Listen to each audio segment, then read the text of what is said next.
Hey, everybody, welcome to Tattooed in Business. I am your host, Brian Merrill, and this is Tattooed in Business, the, the eyes of the business world and life through the eyes of a Gen X male who happens to be in corporate sales for about 20 years. And these are the life lessons I've learned and things I've come across in my day to day activities. So, this week, I want to talk about how basically we project onto people and how we need to not do that. And what it really bottoms out to is leave your shit at home, right? Don't bring your shit to the office. Don't bring your baggage. And so I get this all the time. I get asked shit all the time, like or people say, hey, you're not a morning person, you're not an afternoon person, you're stressed. Look, man, just because you might be going through that shit, don't project it on me. When I come to work in the morning, this example, I come to work. You know, my day starts at 5 a.m. That's how I start my day. Whether I'm at the gym answering emails or what I'm doing, that's how I start my fucking day. So when someone sits there and says, "Oh man, you're not a morning person, or you must need coffee, or you must need this," well, that's a bunch of shit because I start my day at 5 a.m. every fucking day. I don't drink coffee. I don't need that stuff. I'm That's not how I function. I function as to what's going on in my world. And if I'm stressed out, you you're not gonna know it anyhow. I keep it in check. If I'm quiet and everything, I'm fine. I'm relaxed. So, and everyone's not the same, and everybody does things differently. We respond differently. We react differently. But a lot of times, what it really does boil down to is your customer is going to pick up on these things as your customers get to know you, comfortable with you, or just the more and more you're around them, they're going to get to pick up on body language and whatnot. Now, um, and of course phrases, attitudes, everything like that. So one of the biggest things I've noticed is if I am having one of those days, I don't go face to face with my customers. I avoid that face to face because I don't want them to deal with it, and they have to deal with me and whatever's going on with me. And that comes from learning from failure of doing this. So when I was going through my divorce, I I mean, it was horrible. Like I hated getting out of bed in the morning. There's days that even that hour, if I drove an hour and a half to see a customer, it wasn't enough. And I'll never forget. I had a really bad incident. Um, just really lost my shit and decided I was checked out. And I had a weekend that I tried to take my life, and it just was bad decision.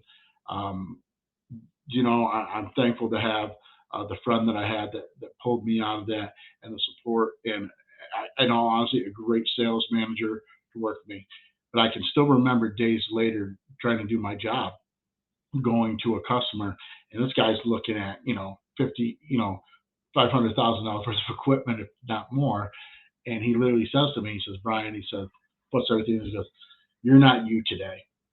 What's going on?" He says, "Look, I'm going to buy this regardless. Let's get that off the table right now." And he goes, "But your head's not in the right spot." And he goes, "And I've seen this before with my own son." So I opened up to this guy, and he explained to me basically his son went through a very similar situation 30 days prior. So that's how he picked up on it. And the point of this is even when you don't think that you're projecting this negativity, this depression, this just whatever you're feeling, even if you don't think you're projecting it, you really are. And a lot of times, so if somebody knows you, they're going to pick up on that. Other people may not. It depends on how well they know you and stuff. And just as much as the negative, when you're on a high and you're like freaking kicking ass and taking names, people are going to pick up on that as well. So I mean, it goes both ways. But what you really want to avoid is if you're in that office setting or out in that world setting and you're in a good mood or you're in your zone or you're in your normal day-to-day function and someone projects onto you, how do you deflect that? How do you just let it roll off? And it really comes down to the ability to not give a fuck.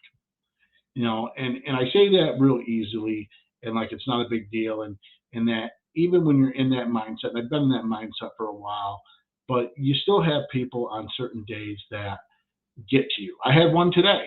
I had one today. I have someone who literally sends me a nasty text today. They haven't paid their bill in 90 fucking days, and they're mad. So they freaking call me out. They're just looking to start a fight. They're just looking to argue with somebody. They know damn well that they haven't paid their bill in 90 days. They also know that they haven't really paid a dime since August of last year. And as many mistakes as I've made, I've fallen on my sword and I've done everything that I should have done. It still isn't good enough. And it's like, dude, I'm going to let you in on a secret. We all know you're not going to pay the bill. We're going to turn the word collection anyhow. We all know you're not going to. You know what I mean? It's like, but like, I really let this guy like get me in a funk. Now, how I dealt with it at the time is I always text my buddy Kevin, because he always has the ability to kind of bring me down, calm me down, or get me in the right mindset. And I went to the gym and I just burned it off at the gym. Which was cool. It's a healthier way of doing things. I had to have this explained to me a few years ago, how I was working out unhealthily, and what I mean that is I was using negative reinforcement to push me through my workouts, and at some point that damages your psyche apparently. So I changed everything, the way I worked out and my mindset and everything like that. But projecting on the others, it really comes back to, I say leave your baggage at the door. Now there's certain things you're not going to be able to just write off. Let's face it. You have death of a close family member, friends, something of that nature. It isn't going to be easy. But then I know people that use that shit as an excuse. I just had this 2 weeks ago. Supposedly a customer texted all upset and all mad on a Friday. This person, the salesperson, asked me to do all this shit for him that afternoon, never says a word. And then Monday afternoon sends me a nasty text telling me that basically the customer's pissed off because I handled the quote versus them, whatever. And then I said, well, why didn't you bring this up before? And they literally threw it in my face while I was dealing with the death of a friend. And they said this to me, and I hope to God this bitch caught her fucking self, because I literally just was with my friend who buried his 12-year-old daughter, who was randomly shot. No reason, no rhyme, no nothing. And I was literally at that freaking calling hours and everything when she says this to me. And I'm sitting there thinking, you know what I mean? Like, and you can tell when someone's lying, right? You can tell when someone's just full of shit. And this person is constantly lying, constantly getting caught in it and whatnot. Even their secret rendezvous with some other guy, at one of our other shops and stuff, has become quite noticeable. But they're projecting, right? They're projecting their crap onto somebody else and their selfishness and whatever. You got to leave that garbage at home. And it's easier said than done. And I know we all talk about it and everyone goes through these things. But so how do you do that, right? So when you got the weight of the world or a bunch of shit just coming down on you, right? How do you leave it at home? How do you get out of that funk? How do you get out of that where you're not projecting onto somebody else? And everybody's going to be different. It could be as simple as music you listen to, reading a book, or I'm big on audiobooks. Just my eyes are getting shittier and shittier, and I have a hard time reading and whatnot. But I really love audiobooks. Talking it out with somebody. Trying not to just pull yourself out of it. Find that happy zone. I meditate. I've talked about this a lot. I start my day and I try to end my day with meditation. I admit that it's been difficult for me for the last probably 60 days for some reason. Well, it was. I should say that a couple of weeks ago, it kind of came back in and focused, but I was able to just release. And I'm very big on doing journaling and whatnot. I have crazy dreams sometimes, but I also work with a virtual assistant. I hate calling it virtual assistant because what Kathy does for me is she keeps me on target, online, what I need to focus on. So she's more of she holds me accountability. So she's like my virtual accountability partner. And she's noticed some things going on with me and whatnot, and falling off task and whatnot. So she gets me back on task. And she told me, Brian, I need to do this brain dump. And I'm like, well, what do you mean? Like, and she said, I need you to brain dump everything. everything that's bothering you, everything that's going good for you, everything that's going on in your head, your day-to-day stuff, everything that's going on, brain dump it. And that was, I think it was like 2 weeks ago, maybe even 3 weeks ago. And I did it, and it has helped a lot. So one of the ways to get rid of the stuff that you're projecting onto others or your baggage, do a brain dump. Write it all out. Now you have it in writing. And then I say this, if it's negative stuff, right? And I truly believe this, guys. And I'm not saying it's going to work for everyone, but I'm truly believe in this. Okay, so you have take all that negative shit that's going on, right? And let's face it, how much of it do you control? Probably none, right? You probably have no control over it. Most of the time, these are things you can't control. Write it all down. And I'm a firm believer in this, guys. I believe in doing it at night, you do it in the morning, whatever. So I do it on a full moon, right? So I write down all the negative things on a new moon, especially. And I do this new moon ritual. And all the negative things are going, I want released out of my life. I read it under the full moon. I address it to a higher being. I address it to my beliefs. I'm not going to get into it because I don't want anyone thinking I'm a very spiritual and religious person, but that's my own thing. And when I'm done with it, if it's a negative, I burn it and I let the ashes just go. I let it release, and I meditate on it, and I release it. But I'm like get everything off my chest, off my shoulders, everything. And I put it there, and I mean people. I'll write down people's name. I don't want influencing me anymore, it being negative in my life anymore. And I ask, and I always make sure I say, I don't want anything bad to happen to this person. This is my baggage I'm letting go, not theirs. This is my shit, my baggage that I need to let go here. And I don't have room for them or this in my life anymore because it's a negative.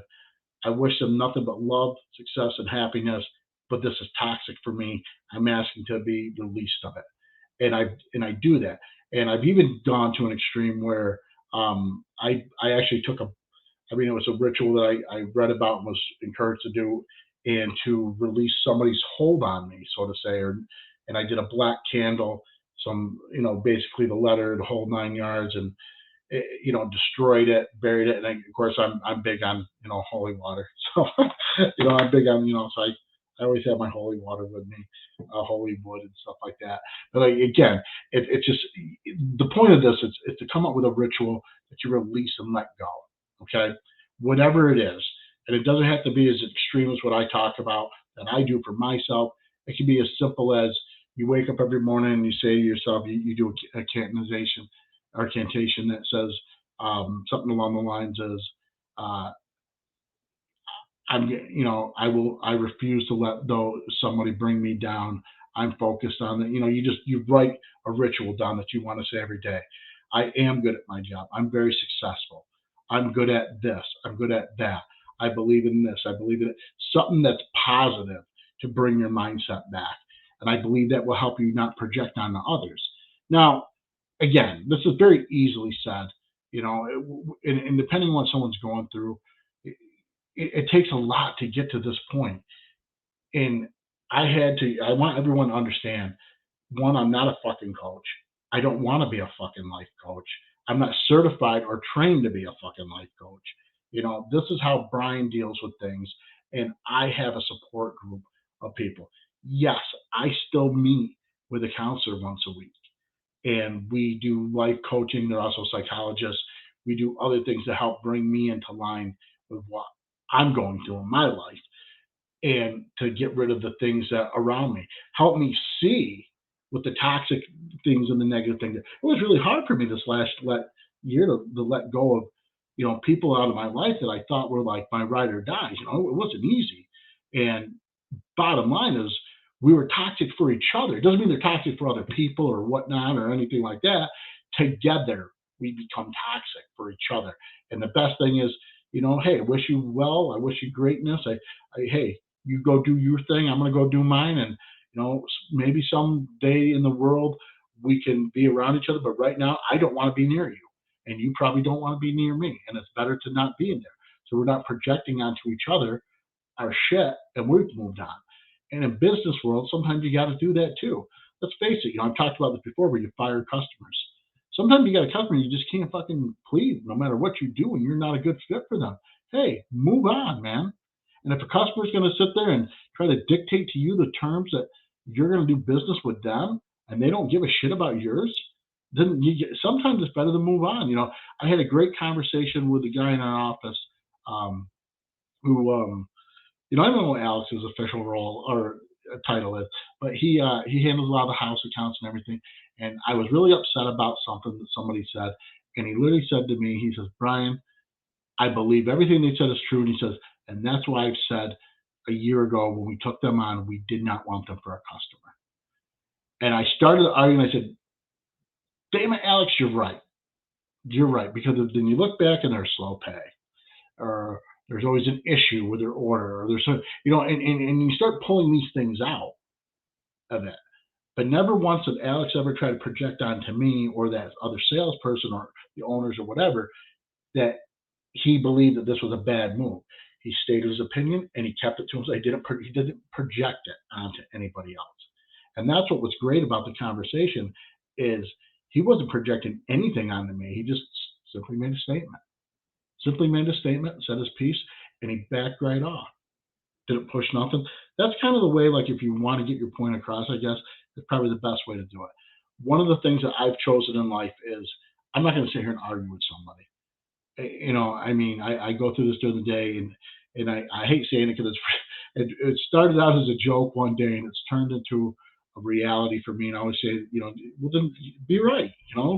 If you know you just sit there and you be right, and you move on and let me move on in my day, and I'm done. And it's not that I don't give a fuck. It's just I don't give a fuck with arguing with you. I don't have time for this. I do know what I'm doing. I I learned a lot from my mistakes, and I learned more from working alongside with a guy who was probably one of the best researchers I've ever seen in my life. And we were friends, and my personality, but we'd always work it out. Like, like there was never like a day that I ever said, "Oh, fuck him, man, I'm not," and I hope he never said that about me. But it was a great learning experience, and they taught me things, I taught them things, and and that's what a successful um, business is gonna have. Is they're gonna have those days. And when I was going through all my shit and all my bullshit and going through hell, these guys didn't turn their back on me, and they were able to help coach me through to where I wasn't projecting what was going on in my life onto my customers, so that they didn't know what was going on with all the things that were going wrong, and all the deaths that I was going through. And then I met Asani X, which if you're on LinkedIn, Asani's been pretty quiet, but he's a great guy. He really helped me. He's the chief of story. He really helped me embrace my story to the point where I could tell it and not care about what people think, but to truly put it in the right perspective. So he really helped me out. And that's kind of the point is you're going to find there's different ways to deal with everything, right? And there's different times to deal with things and different people, different techniques, all these things. Find what's right for you. But the biggest thing is when you catch yourself projecting onto somebody else, take a step back. Go get air. Go get coffee if you get coffee. I don't mean to sound like, I don't do caffeine. I'm going through this. My son's inspiring me. He started working out. He's a big boy. He's really getting into it. He found a mentor to kind of train him, and we've changed our lifestyles and our eating styles. So the last 3 weeks, and everything is just like really opened up your mind and opened up the whole cleansing thing. And you got to find that release. You got to find that what it is it does. But one of the biggest things is you really, and I keep going back to it's in your diet. It's in your diet. A lot of times it's the sugars and all that stuff will drain you, put you in a wrong mindset, put you to the point where you're projecting. And it's true. It really makes a huge difference. Water, water, water. Water is life. Water is life. You know. So with that being said, I hope this helps somebody out there. If you're seeing this and dealing with this, I hope that like I said, the goal is if we could just help anybody out there. If you know anyone that could benefit for this, tell them to check me out. Go to my Facebook, either my personal one, Tattooed in Business, or check out the podcast, Tattooed in Business, on Podbean, or of course our YouTube channel, Tattooed in Business. With that being said, I hope everyone has a great night. Try to stay cool. If you're in upstate New York, this is hot for us right now. And I hope everyone has a great evening and all is well. All right. Have a great night.